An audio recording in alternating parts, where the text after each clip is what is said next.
জয়পুরে সন্ত্রাসের রাজনীতি, তৃণমূলের একতরফা দখলদারিতে প্রশ্নের মুখে সমবায় নির্বাচন। বাঁকুড়ার জয়পুর ব্লকের উত্তরবার সমবায় কৃষি উন্নয়ন সমিতির নির্বাচন কার্যত পরিণত হলো প্রহসনে। মনোনয়ন জমা দেওয়ার শেষ দিনে বিরোধী দলের প্রার্থীরা একটিও মনোনয়ন জমা দিতে না পারায় 59টি আসনেই বিনা প্রতিদ্বন্দ্বিতায় জিতে নিল তৃণমূল। অথচ বিরোধীদের অভিযোগ, মনোনয়ন জমার দিন এলাকায় বাইক বাহিনীর তাণ্ডব ও শাসক দলের প্রচ্ছন্ন হুমকির কারণেই প্রার্থীরা অংশ নিতে সাহস পাননি। ঘটনার জেরে স্বাভাবিকভাবেই উঠেছে প্রশ্ন, এটা কি গণতন্ত্রের জয় নাকি সন্ত্রাসের রাজনীতি? তৃণমূলের বিষ্ণুপুর সাংগঠনিক জেলা সভাপতি সুব্রত দত্ত বিজয় উৎসব করে বিরোধীদের উদ্দেশ্যে হুঁশিয়ারি দিয়ে বলেন, এই জয় 26-এর নির্বাচনের আগাম বার্তা। অর্থাৎ দলীয় নেতার মুখেই স্বীকারোক্তি, ছোট নির্বাচন দিয়ে বিরোধী শূন্য করার পরিকল্পনা নিয়েই এগোচ্ছে তৃণমূল।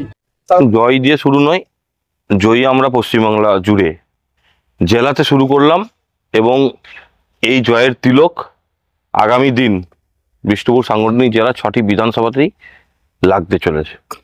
বিরোধীদেরকে আজকে যেমন শূন্য হাতে ফিরতে হয়েছে, বিরোধীদেরকে আগামী নির্বাচনে শূন্য হাতে ফেরানোর দায়িত্ব দিয়েছি। বিজেপির পাল্টা কটাক্ষ, সাধারণ মানুষের গণতান্ত্রিক অধিকারকে দমন করে ভয় দেখিয়ে বাইক বাহিনী নামিয়ে যেভাবে নির্বাচন জেতা হচ্ছে তা প্রমাণ করে রাজ্যে আর গণতন্ত্র নেই। সমবায় নির্বাচন শাসক দলের একতরফা খেলা হয়ে দাঁড়িয়েছে। বিষ্ণুপুর সংগঠনের সাংগঠনিক জেলা বিজেপির সভাপতি সুজিত অগস্তির দাবি, সন্ত্রাসের রাজনীতি করে বাইক বাহিনীর দাপট দেখিয়ে ছোট নির্বাচনে জেতা যায়। লোকসভায় জয়পুরের মানুষ বিজেপিকে সমর্থন করে জিতিয়েছে। 26-এর নির্বাচনেও মানুষ বিজেপির সাথে থাকবে। পাল্টা তৃণমূলকে জবাব বিজেপির। যে সমবায়ের নির্বাচন হচ্ছে উত্তরবাড়ি, গোটা বাঁকুড়া জেলার মানুষ জানে তথা পশ্চিমবঙ্গের মানুষ জানে ওখানে সন্ত্রাস কিভাবে করে তৃণমূল। লোকসভা ভোটে করতে পারে না, প্রশাসনিক ভাবে চাপ থাকে নির্বাচন কমিশন থেকে, বিধানসভা ভোটেও বিশেষ কিছু করতে পারে না। কিন্তু এই ছোট ছোট নির্বাচনকে জেতার জন্য তৃণমূলের বাইক বাহিনী প্রত্যেক দিন বিকেলে পাড়ায় পাড়ায় ঘুরছে। যারা সক্রিয় বিজেপি কর্মী তাদের যখনই এই নির্বাচন নিয়ে অ্যাক্টিভ দেখাচ্ছে তখনই তার বাড়িতে গিয়ে ধমকি দেওয়া হচ্ছে। এই অবস্থায় প্রশাসনের ফুটে জগন্নাথ। আপনারা জানেন ভারতীয় জনতা পার্টি লোকসভায় আমরা কতুলপুর জয়লাভ করেছি, গত বিধানসভাতেও আমরা কতুলপুর জয়লাভ করেছি, আগামী নির্বাচনেও আমরা জয়লাভ করব।